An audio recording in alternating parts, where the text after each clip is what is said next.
Welcome to the Minute of Strength. We're going to do a three-part series on Newport Re-inspired. Came out with Newport back in 2005, and it was just a tremendous workout in understanding strength in motion.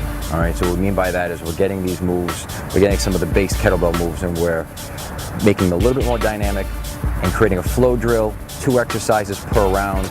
You're doing these things up to 4 and 5 minute rounds. Just a beast of a workout. But once you create that efficiency, we've always got to go back to that fundamental base, and that's what we're going to show you today. We're going to take the round 2, which is a squat and press and a one-arm swing, and we're going to show you the vintage alternative to both of those and how to recreate that round to get you those, again, get that fundamental base built back again after you've created this with this wonderful efficiency. Always go back to the basics and build off a new platform. So check this out. So we've got our kettlebell, squat and press. Bring it back to the shoulder, and we're squatting flat-footed. As we drive out of the squat, we press up overhead.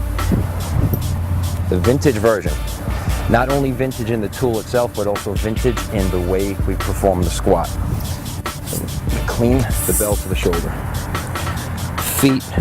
You can do this 2 ways. We can keep our heels together and come up on the toes, or take your feet about shoulder width and come up on the toes. I'll show you both variations.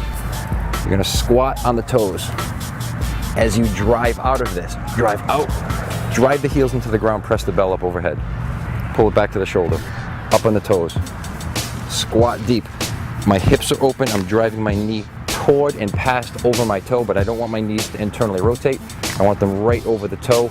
That keeps all the tension out of the knee, keeps it right in my core. I feel it right in my abs right now, my glutes, my hamstrings are fired. I drive out, drive into the heels, push this up overhead.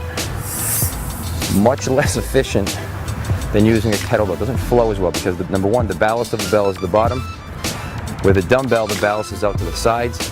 You have to balance and stabilize that much more than you would a kettlebell. The other variation of that would be heels together, up on the toes, squat nice and deep. And I notice I drop into this in a way that I'm creating tension. I'm not just falling into that. Drive out and press. Pull it back to the shoulder, nice and deep.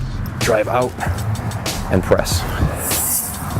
Try both variations. If you have any pain in the knee when you do this, just open up those hips a little further and make sure that center of gravity stays right over your hips and in the core, not in the knees. Practice those, and then go back to your kettlebell move and watch how efficient you are, how much more work you can get out of that round.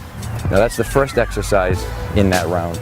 The second is a swing. All right, so we did in Newport, we just did a one-arm swing. You can use any variation you like. And then we would do 30 seconds on the other side and go back and forth 4 times. In this case, using the vintage, we back right up to the heels with the front sphere.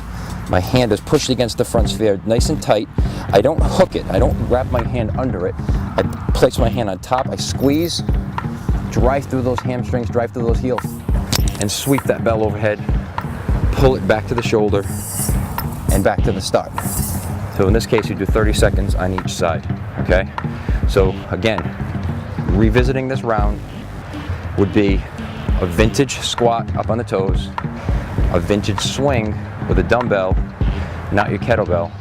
Just incorporate that vintage style into the entire DVD. So you can take every round and just revisit some of these exercises with the vintage version, and man, you'll get that much more out of the workout. Take the dust off that DVD if you haven't used it for a while. Put some vintage work in it, and you'll have a whole new game. Check it out.